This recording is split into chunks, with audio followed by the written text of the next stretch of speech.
warahmatullahi wabarakatuh. Apa kabar kalian semuanya? Dalam kesempatan ini, Ibu akan menjelaskan tentang anatomi fisiologi tubuh manusia. Dalam materi ini, kalian harus memahami tentang fisiologi manusia.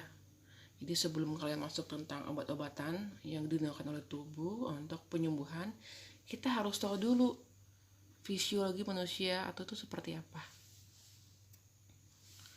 Oke, kita harus tahu dulu anatomi itu berasal dari kata anak, berarti bagian. Sedangkan anatomi adalah ilmu yang mempelajari bentuk dan susunan tubuh baik secara keseluruhan maupun bagian-bagian serta hubungan alat tubuh yang satu dengan yang lainnya. Fisiologi berasal dari bahasa Latin. Visi itu adalah alam atau cara kerja, dan logos adalah pengetahuan. Jadi fisiologi merupakan ilmu yang mempelajari faal atau pekerjaan tiap-tiap jaringan tubuh. Anatomi fisiologi merupakan arti ilmu pengetahuan yang mempelajari tentang susunan atau potongan tubuh dan bagaimana alat tubuh tersebut bekerja. Oke, selanjutnya struktur tubuh manusia. Struktur tubuh kita itu terdiri dari sel. Sel adalah bagian terkecil dari tubuh kita, yaitu unsur dasar jaringan dalam tubuh yang terdiri dari inti sel, nukleus, dan protoplasma. Gabungan sel membentuk suatu jaringan. Jaringan didefinisikan menjadi kumpulan sel khusus dengan bentuk dan fungsi yang sama. Jadi sel-sel yang mempunyai fungsi yang sama bergabung membentuk suatu jaringan. Ya, kemudian kumpulan jaringan membentuk suatu organ. Ya, organ menjadi suatu bagian tubuh atau alat manusia yang berfungsi khusus. Misalnya hati, jantung, ya, lambung, itu adalah organ. Organ-organ bekerja sama membentuk suatu sistem. Sistem merupakan susunan alat dengan fungsi tertentu. Oke, selanjutnya ini adalah gambaran ya mengenai sel. Itu adalah suatu jaringan, kemudian membentuk organ. Di sini dicontohkan ada organ itu seperti paru-paru. Ya, paru-paru merupakan suatu bagian dari sistem. Itu sistem pernapasan. Oke, itu ada gambar di sampingnya merupakan dari awal atom adalah bagian terkecil membentuk suatu molekul, dari molekul menjadi sel. Sel membentuk suatu jaringan, jaringan membentuk suatu organ, organ membentuk suatu sistem organ. Gabungan dari beberapa sistem organ membentuk suatu organisme. Misalnya situ adalah manusia. Oke, next, struktur tubuh manusia. Apa saja sih yang tergantung dalam yang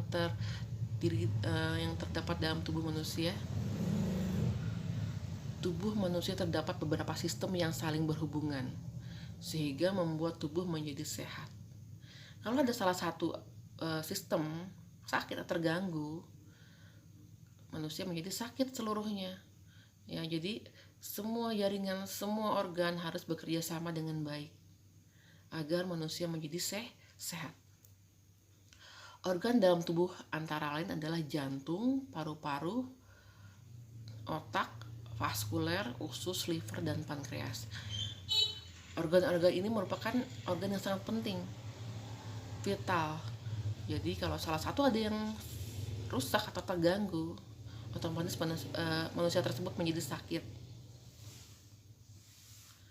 Ini adalah contoh sistem organ, nama organ penyusunnya dan fungsinya. Misalnya sistem pernapasan atau respirasi kita menyebutnya. Organnya hidung, tenggorokan, paru-paru, dan insang. Insang terutama untuk ikan atau hewan-hewan yang hidup di air. Fungsinya menghirup oksigen serta diperolehnya energi. Ya. Makanya manusia harus bernapas. Kalau tidak ada oksigen, tidak bisa hidup. Yang kedua adalah sistem pengangkut atau nama lainnya ada transportasi. Darah, jantung, pembuluh darah organnya.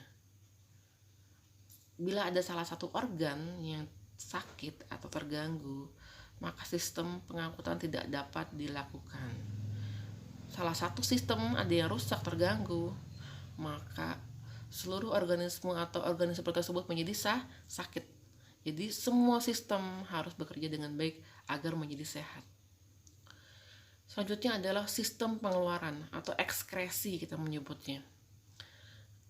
Misalnya ginjal, paru-paru, hati, dan kulit.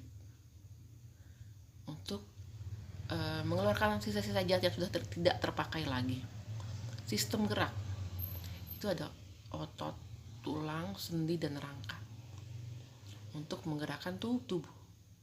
Sistem penyerahan adalah untuk mencerna makanan hingga mudah diserap organnya, mulut, kerongkongan, lambung, usus besar, dan pankreas.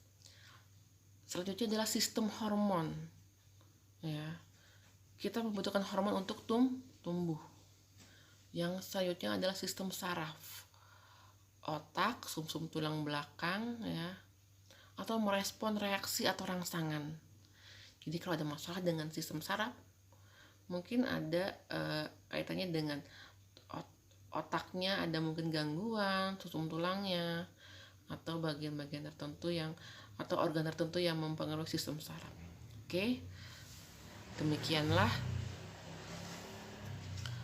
materi untuk hari ini. Ibu harap kalian belajar dengan baik dan siap mengerjakan post test berikutnya.